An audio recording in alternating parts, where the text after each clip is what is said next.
시청자 여러분 안녕하십니까? 굿모닝 오늘의 증시 홍성진입니다. 전인 미다. 지금까지 아무도 가보지 못한 길을 뜻합니다. 전일 코스피 지수가 박스권을 돌파하면서 결국 45년 만에 새로운 역사를 쓰게 됐는데요. 여기에 또 미국 증시가 S&P 500과 나스닥 지수가 상승 랠리를 지속하면서 사상 최고치 행진을 지속 중이죠. 자, 이런 가운데 투자 전략은 어떻게 세우면 좋을까요? 저희와 오늘 함께 고민해 보시죠. 자, 그럼 먼저 미국 증시의 마감 상황으로 출발해 볼까 하는데요.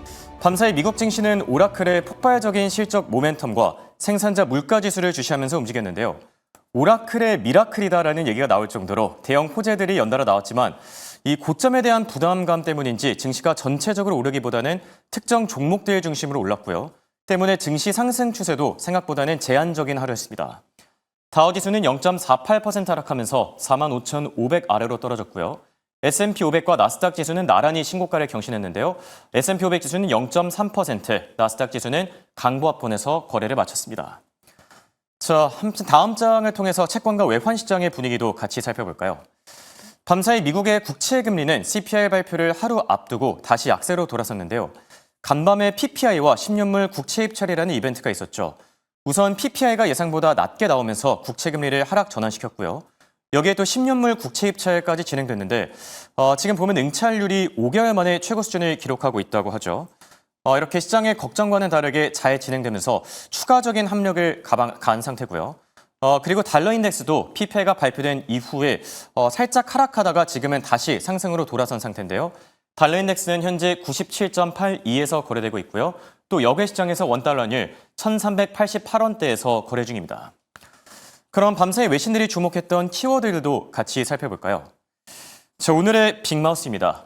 인플레이션은 전혀 없고 파월이 금리를 당장 내려야 된다. 도널드 트럼프 미국 대통령의 발언이었습니다.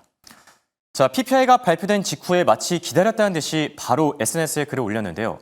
실제로 지금 PPI가 예상보다 훨씬 더 낮게 나오면서 월가에서도 금리나 기대감이 커지고 있는 상황이죠. PPI 데이터를 조금 더 구체적으로 살펴보면 우선 전월 대비 기준으로 0.1% 하락했는데요. 시장 예상치가 0.3% 정도였으니까 생각보다 훨씬 더 낮게 나온 거죠. 여기에 에너지와 식품 같은 변동성이 큰 상품들을 제외한 근원 PPI도 시장 예상치보다 더 낮게 나왔는데요. 분석을 해보자면 결국 트럼프 행정부의 관세 정책에도 불구하고 기업들이 과도한 가격 인상을 자제하고 있다는 의미로 풀이할 수 있겠습니다.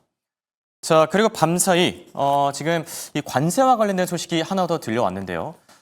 지금 멕시코가 중국산 수입품의 관세 부과를 예고하면서 자동차의 경우에는 지금 기존 20%에서 50%까지 올리는 걸로 전망되고 있는 중인데요. 멕시코가 왜 갑자기 이렇게 중국을 향해서 관세 카드를 꺼내들고 있는 걸까요? 전문가들의 얘기를 들어보면 결국 미국이, 그러니까 트럼프 대통령이 뒤에 있다는 얘기들이 나오는 중입니다.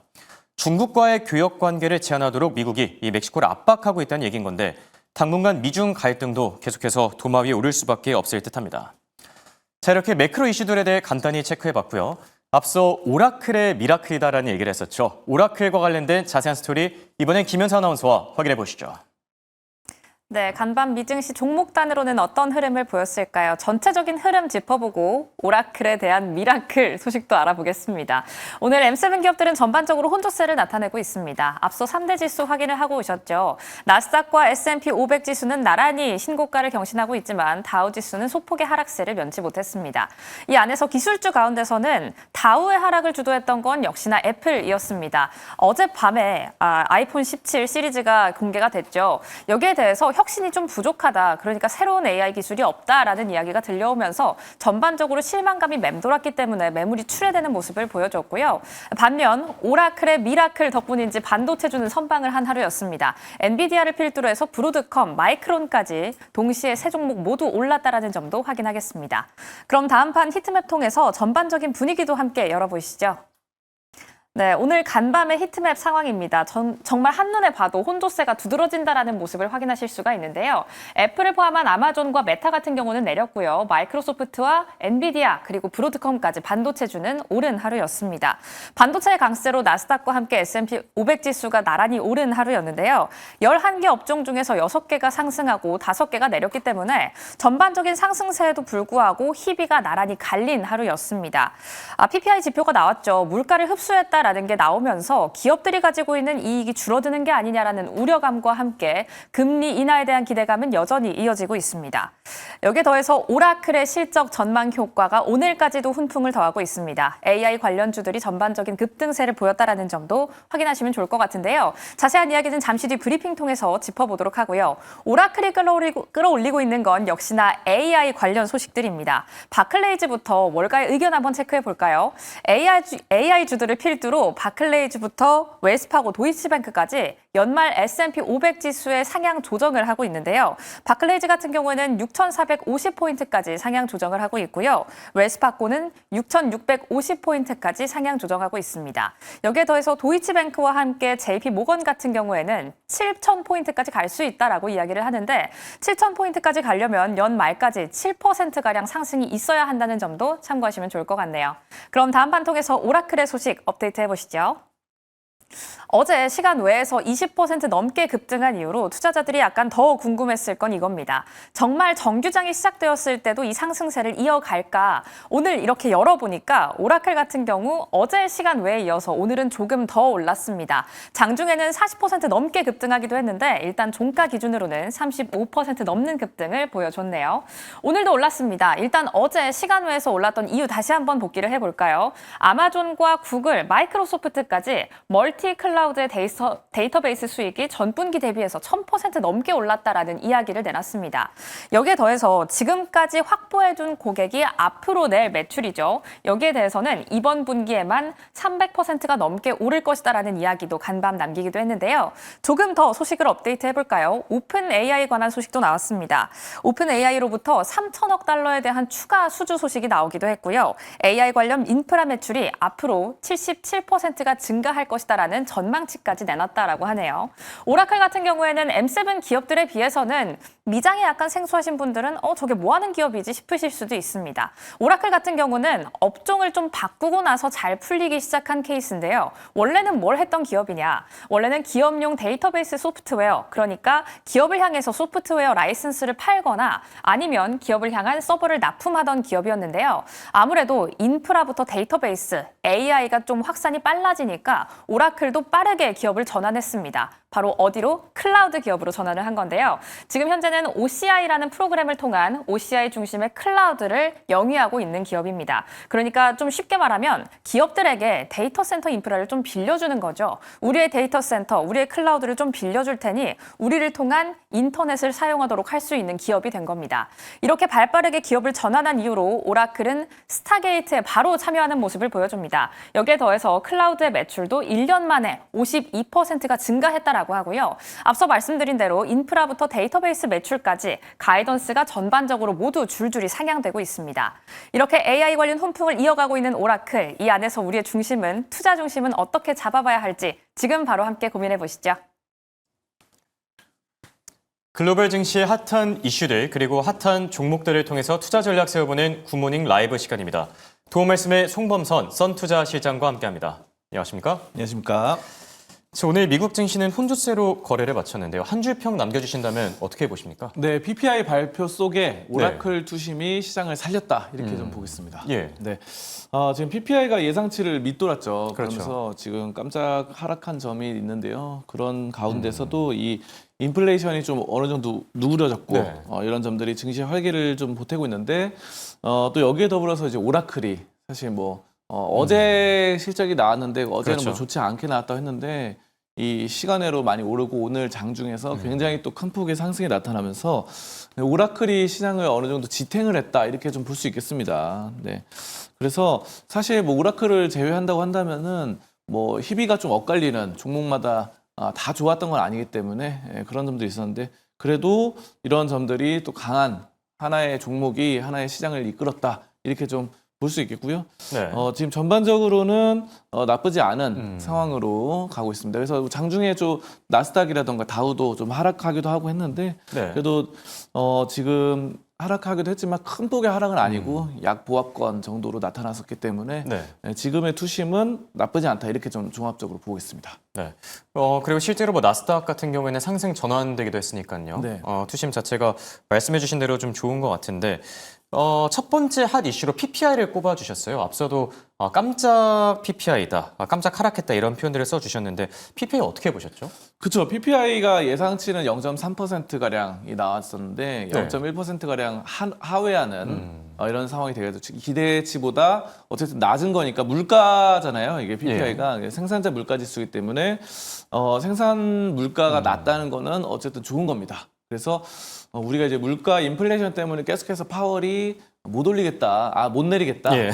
지금 네. 그 금리 인하를 못 하겠다 계속 그렇죠. 이렇게 말을 했었는데요. 자, 그랬지만 지금은 또 이렇게 괜찮은 PPI가 괜찮게 나왔다 보니까 예상보다 물가 상승이 높지가 않다라는 시점 때문에 지금 많이 또 금리를 내릴 수 있는 그런 추석이 마련됐다 이렇게 보거든요. 그래서 네. 인플레이션이 없다라는 트럼프 대통령이 또 재차 강조를 했고요.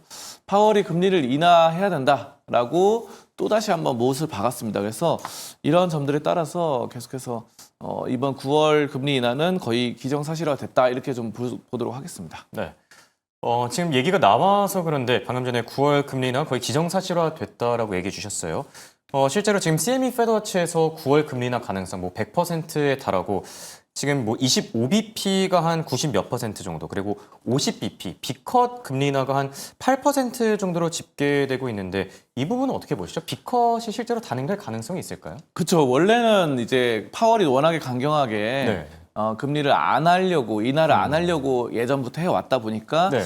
뭐 베이비컷으로 하겠지, 25bp겠지, 뭐 이렇게 다들 예상을 했는데 최근에 예. 또 이제 50bp 금리 인하 가능성이 좀 커지고 있는 상황으로 볼 수 있겠고요. 이것이 이제 PPI가 오늘 발표되면서 네.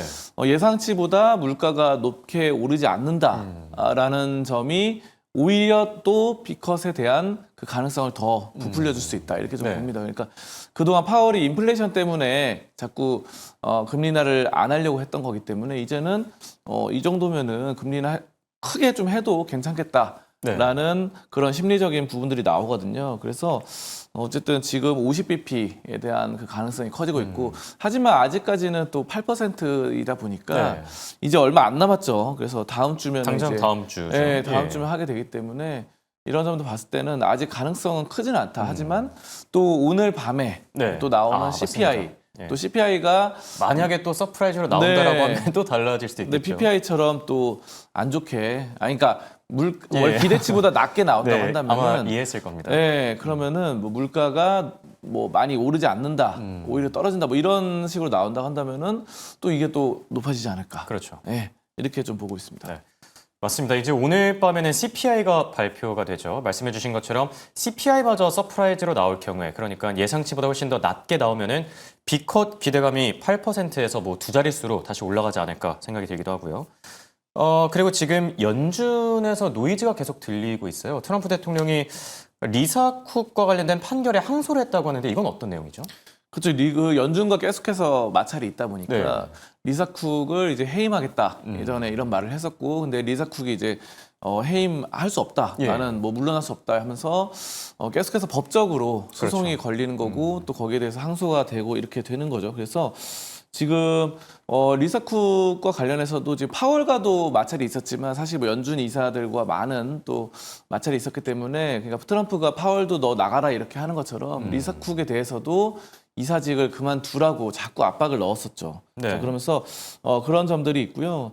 지금 여러 가지 법적으로는 계속 마찰이 앞으로 있을 것으로 봅니다. 항소도 되고 이렇게 되다 보니까 이 점에 대해서는 크게 저는 뭐 사실 시장에 영향을 안 미칠 거라고 봐요. 왜냐하면은 뭐 트럼프는 예전부터 그렇게 했었고 또 뭐 파월도 나가라고 압박을 넣는 그런 상황이었기 때문에 리사 쿡이 뭐 자리를 유지할지 아니면은 뭐 물러날지에 대한 여부, 그 둘 다를 가정했어도 시장에 큰 영향은 없을 것이라 봅니다. 그보다는 아무래도 다음 주에 있을 네. 뭐 FOMC 이쪽 금리 인하, 베이비컷인지 B컷인지 이런 점들이 좀 더 좀 큰 그런 영향이 있지 않을까 보고, 또 오늘 밤에 있을 네. 그 CPI 영향이 더 클 것이다 이렇게 좀 판단하고 있습니다. 네. 네. 자, 미국 법원이 지금 리사 쿡과 관련해서 이 해임안을 일시 중단한 상태죠. 여기에 또 마이런, 트럼프 측근으로 알려져 있는데 이 마이런 연준 이사의 인준안도 상원 상위를 통과한 상태입니다. 앞으로 트럼프 대통령의 이 연준 장악력, 영향력이 더 강해지지 않을까 생각이 들기도 하고요. 자, 그리고 핫한 종목들 세 가지로 넘어가 볼까 하는데 우선 애플에 대한 얘기를 해봐야 될 것 같아요. 애플이 이제 신제품을 공개했는데 생각보다 아쉽다. 그러니까 AI 기능이 탑재되어 있지 않았다. 네. 이런 얘기들이 많이 나왔는데 애플 이슈는 어떻게 보고 계시죠? 네, 애플이 이제 아이폰 17 이거를 좀 버전을 이제 네. 공개를 했는데 뭐 나쁘지 않은데 뭐 AI 혁신 실망감이 있다는 거죠. 그러니까 요즘에는 그러니까 네. AI가 없으면은 뭐든지 좀 실망감이 네, 나오는 그런 것 것 같아요. 같습니다. 그래서 AI를 계속해서 지금 애플 같은 경우는 AI를 좀 강조를 하지는 않았기 때문에 네. 앞으로도 좀 이런 점들에 대해 계속 걸림돌이 될 것 같아요. 그래서 지금 또 AI 관련해서 뭔가의 새로운 그러니까 혁신이 없다. 구글 같은 경우는 이제 안드로이드 계열에서는 구글이 이제 뭐 제미나이라던가 이런 것들을 계속해서 업그레이드 지금 이런 안개 속이다 이렇게 볼 수 있는데요. 사실 부품사들은 우리나라도 뭐 많습니다. 뭐 LG 이노텍이라던가 카메라 모듈 부품, 삼성전기도 있고 그런 부품사들의 애플이 좀 정가를 한다고 한다면은 우리 부품사들도 좀 어려울 수 있는 상황들이 될 수 있겠는데요. 아무튼 지금 애플 같은 경우 오늘 3%가량 내렸는데 결국은 AI 혁신에 대한 부족감 그리고 지금 가격을 올리지 못한다라는 점들. 그래서 지금 최근에 또 전 세계적으로 봤을 때도 스마트폰 출하량이 전년 동기 대비 1%가량 줄었어요. 그래서 6분기 만에 감소세로 돌아섰다라는 말이 나오거든요. 그래서 지금 이런 점도 봤을 때 스마트폰 교체 옛날에는 스마트폰을 뭐 1년, 2년마다 교체를 빨리빨리 했었는데요. 사용자들이. 그랬었죠. 요즘은 좀 더 그게 좀 길어지고 있습니다. 이게 3년, 아무래도 4년. 좀 가격이 부담스럽다 보니까 네. 조금 더 길게 쓰게 되는 것 같아요. 네, 그리고 제가 봐도 예전만큼 고장이 잘 안 나요. 그것도 맞아요. 네, 예전에는 맞습니다. 스마트폰이 너무 빨리 고장 나가지고 네. 한 1년 반만 써도 고장 나고 이래서 빨리 그랬었죠. 바꿨어야 되는데 요즘은 좀 잘 만들다 보니까 막 3년, 4년 써도 고장이 저도 잘 한 안 지금 나요. 3, 4년째 쓰고 있거든요. 네, 그래서 고장이 잘 안 나는 그런 부분들이 있어서 지금은 좀 오래 가져가도 되는. 근데 이런 것들이 사실 스마트폰 제조사한테는 이익이 잘 안 되거든요. 그렇죠. 그래서 이런 점들이 애플이 지금 수익성 부문에서 좀 우려가 되고 있다 이렇게 좀 보면서 오늘 3%가량 떨어졌다 이렇게 봅니다. 애플의 그 전체적인 차트 흐름은 어떻게 보고 계시죠? 이렇게 네. 빠졌을 때 뭐 진입 기회가 있을까요? 아니면 조금 더 기다려야 될까요? 저는 애플은 장기적으로 봤을 때는 정말 네. 그 괜찮은 그런 시세들을 나타낸다 이렇게 보거든요. 그래서 260달러에서 빠져서 사실 4월에 가장 많이 빠졌고 네. 그 뒤로 회복세가 나타났는데 증시는 최근에 굉장히 많이 또 좋아지고 있는데 지금 여기서 좀 꺾였어요. 그래서 지금 227달러 선인데요. 지금 정도면은 상당히 좀 저렴한 편이라고 봅니다. 그래서 애플이 아무리 뭐 AI 혁신이 더디거나 뭐 이렇다 하더라도 결국은 수요는 꾸준하게 있어요. 애플 폰을 좋아하는 수요는 계속 있다라는 그렇죠. 점에서 봤을 때는 브랜드 가치는 확고하기 때문에 이런 점에서 봤을 때 지금 뭐 사실 AI 이런 것들은 다른 데서 사실 빌려와도 되거든요. 물론 뭐 안드로이드 체계랑 좀 다르긴 한데 네. 예, 뭐 만약에 잘 안 되면은 뭐 AI 시스템 운영하는 회사 하나를 인수해도 된다고 봅니다. 애플 정도의 이런 덩치가 있다고 한다면은 충분히 인수할 수 있기 때문에 그런 점들 봤을 때는 애플이 나중에 결국은 혁신, AI 혁신 같은 경우는 충분히 극복할 수 있다라는 점을 바탕으로 봐서 제가 봤을 때는 괜찮은 흐름이다. 지금 매수해도 괜찮겠다 이렇게 보고 있습니다. 네. 실제로 M7 기업 가운데 연초 대비 기준으로 유일하게 하락률을 기록하고 있는 게 애플과 테슬라입니다. 지금 애플의 경우에는 연초 대비 YTD 기준으로 한 9% 빠진 상태인데 지금 진입 기회가 있다 이렇게 또 조언을 해주셨고요. 그리고 두 번째 핫 종목으로 어도비를 들고 오셨는데 이 기업은 어떤 이슈가 있었을까요? 이게 이제 실적 관련해서 네. 이제 하고 있는데요. 실적 발표 관련해서 이제 오늘 뭐 발표를 하고 이런 점들이 있는데 계속해서 최근 들어서 보면은 지금 매년 매출액과 당기순이익 상승을 하고 있습니다. 그래서 이런 점들이 좀 긍정적으로 좀 판단하고 지금 그러니까 매년 상승하는 거죠. 그래서 지난 3년 동안 꾸준하게 상승을 했다는 점 이런 점들이 좀 긍정적이고 차트는 사실 장기적으로 우하향이에요. 근데 네. 이제 우하향 속에서 다시 한번 좀 반등을 할 수 있는 그런 모습들이 나타나고 있고요. 좀 반전 모멘텀을 좀 비축하고 있다고 봅니다. 그래서 지금 전 전반적으로 어도비의 실적 이런 점들이 좀 나쁘지 않다고 판단을 하거든요. 그래서 지금 전반적인 상황들은 긍정적이다 저는 판단하고 오늘 뭐 실적 발표하는 것 중에서는 어도비가 좀 가장 좀 강한 뭐 이런 큰 이런 종목이 아닌가 싶어요. 그래서 네. 오늘 약간 내림세가 나타나긴 했는데요. 막 그렇게까지 다이나믹한 실적 뭐 이런 것들은 나타나지는 않았습니다. 이번 실적 발표에서. 그래도 꾸준하게 3년 동안 상승했다는 점이 오늘 뭐 실적이 막 다이나믹하게 뭐 크게 좋아지지는 않았지만 그런 점들을 좀 상쇄하고 있다. 이렇게 보고 생성형 AI를 통해서 이제 지능형 자동화 뭐 콘텐츠 공급 과정 간소화 이런 점들이 어도비는 괜찮고 차트를 보시면 이거 계속 떨어졌거든요. 네. 그래서 사실 제가 앞서서 말씀드린 대로 뭐 오늘 실적 당장 발표한 게 엄청난 뭐 좋아진 건 아니지만 네. 엄청 크게 좋아진 건 아니지만 지금 보시면 3년 동안 계속해서 실적이 좋아졌는데도 불구하고 차트 주가는 자꾸 떨어졌어요. 그렇네요. 이거는 괴리율이 커진 겁니다. 네, 그래서 실적은 이렇게 좋아지고 있는데 매년 연 매출, 연 단기 순이익. 근데 이제 네. 주가가 떨어진다는 거는 이게 괴리율이 커지는 거다 보니까 결국은 수렴을 하거든요. 주가가 올라가든지 아니면 실적이 떨어지든지. 네. 예, 근데 이제 여기서는 주가가 올라갈 가능성이 훨씬 더 커지고 있다 이런 점들. 어도비는 여러분들도 많이 쓰실 거예요. 컴퓨터 어도비 해서 그렇죠. 예. 예, 여러 가지로 많이 쓰기 때문에 문서 작성이라던가 뭐 PPT 등등 많이 써서 이 수요가 꾸준합니다. 네. 그래서 어도비에 대한 앞으로 연간 매출 성장성은 또 좋을 것이다 이렇게 판단하고 있습니다. 네. 어도비 같은 경우는 이제 장 마감하고 이제 내일 실적을 발표하죠. 어도비의 실적 잘 챙겨볼 필요가 있겠고요. 자, 그리고 마지막 탑 종목으로 오라클을 준비해 주셨습니다. 오늘장 관심주 오라클인데 오라클은 어떤 부분을 좀 집중하고 주목하면 좋을까요? 근데 오라클은 오늘 사실 뭐 주인공 같았다 이렇게 그렇죠. 좀 볼 수 있는데요.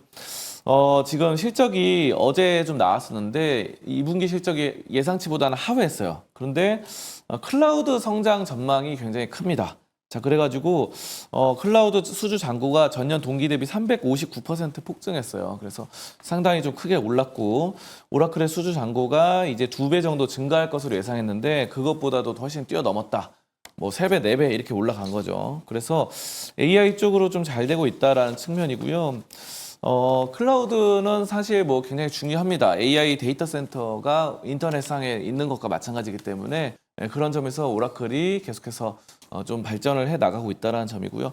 그래서 오늘 오라클 상당히 많이 올랐는데 저는 뭐 이런 추세 상승이 상당히 좀 긍정적이다. 현재로 봤을 때는 네. 이렇게 봅니다. 그래서 시장의 투심을 이끌었다는 점 그리고 AI 아까 이제 뭐 떨어졌던 거 애플 같은 경우 AI 혁신이 부족했다 그래서 떨어졌잖아요. 그런데 이제 오라클은 그 반대로 AI를 좀 주도하는 산업으로 지금 전고점을 확연하게 좀 넘어서는 그런 분위기거든요. 거래량이 네. 또 엄청나요. 거래량이 많이 치솟고 올라가지고 이런 점들을 추세 상승으로 보면서 좀 긍정적으로 접근하도록 하겠습니다. 알겠습니다.